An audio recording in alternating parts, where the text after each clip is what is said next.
Kia ora Star Wars fans, welcome to Middle Aged Kiwi Man collecting Star Wars figures.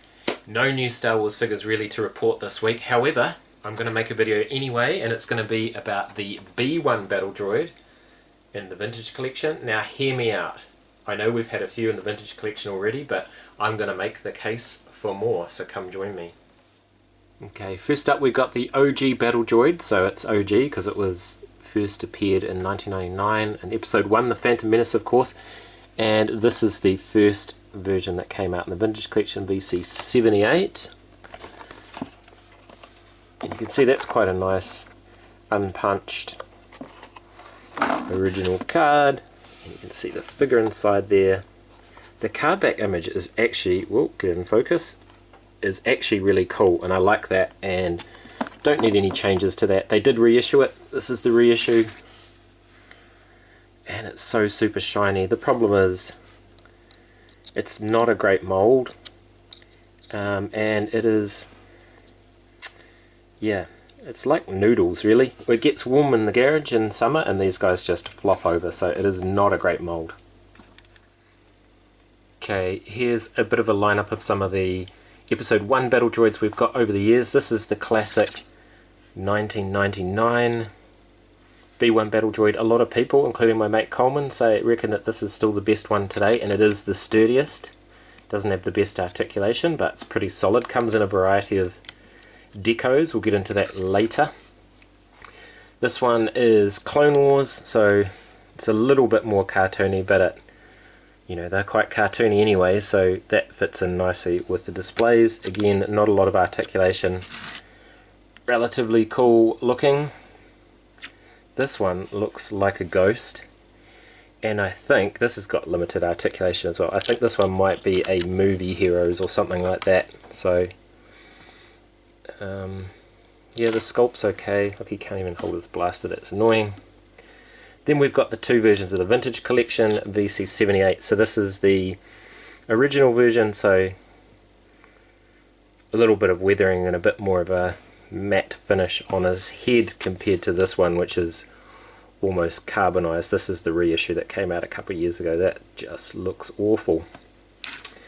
And then finally, the worst of them all, these are these 0 points of articulation ones that came with the MTT. And look, I've got him on a stand, even though he's got a stand, because the molded stand sucks. Roger, roger. Right, and here's a lineup of the 1999 Battle Droids, and I think this is really cool because Hasbro realised at that stage that people might want to army build these. So you got the clean version, you got this guy which has kind of like blaster marks. This guy has a lightsaber scoring. He encountered a Jedi, and this one's just super filthy. He's fallen in the swamp or something. Very weathered. And then I just thought I'd chuck in OOM9, and I've just borrowed that blast effect from something else. But yeah, so those were the varieties you could get in 1999. And of course they came with the Comtech chips. How good was that? And here are a couple with various blast effects. Now I don't even know which one of these is legit, and maybe they're both legit, they're different figures, but one of them was from the Power of the Jedi line, that's all I know.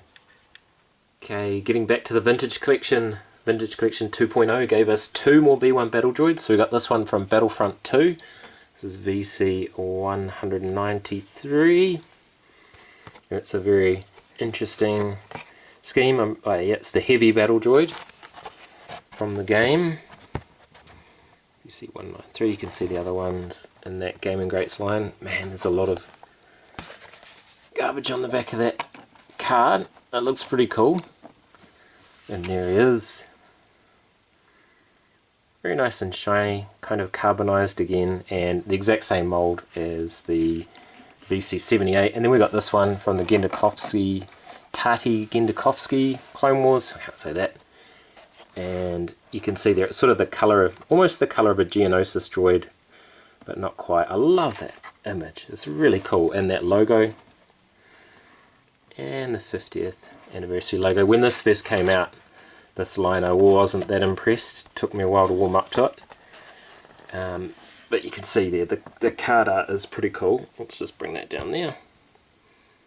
Some cool images and the little timeline on the back. And you can see mine's imported, so couldn't get these in New Zealand, so I've only got this one and the ARC Troopers. I didn't bother getting the Jedi from that series. That, yeah, it was too expensive. Anyway, that's what we've got in VC 2.0.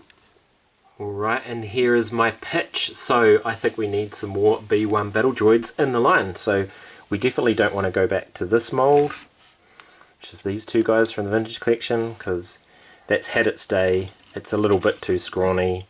The plastic's not great. The one from 1999 is very solid, but not really up to today's standards of articulation. And then I just want to bring in, so they need a new mould. That's the first and foremost thing. Now I don't need this one recarded again, because I think carded wise, VC78 is a beautiful card, and that's good enough to represent the Phantom Menace. However, we definitely need the Geonosis Battle Droid on a card. Imagine how cool that card would look. There's been some really nice Attack of the Card clones lately. The Count Dooku one was fantastic. The Phase 1 Clone Trooper card was fantastic, all from the Geonosis arena. So I'd love to get an updated B1 Battle Droid mold and have it on an Attack of the Clones card in the Geonosis colouring scheme. And then how about an idea for a battle pack? So you could have 2 plain clones, and you could get a security officer as well, and maybe a pilot. So the pilots have, instead of the red, they have the blue, so you might get 2 plain B1s, 1 security battle droid, 1 pilot battle droid. That's definitely army buildable. You could buy multiple packs of that because there's multiple of those guys, so that's an idea. Or maybe a 4-pack with just all 4 clean B1 battle droids. That would be pretty cool, and then have the pilots and security guard and other variants in a separate 4-pack. Anyway, new mold on a card that looks amazing, plenty of images to choose from, and maybe a battle pack for both the Geonosis and the Naboo, or just plain beige, I guess, B1 Battle Droids that you see in episode 3 as well. So that's been a long rant about Battle Droids. So if you've made it this far, thank you so much for watching. I'm middle-aged Kiwi man collecting Star Wars figures. Ka kite, and I'll see you on another video.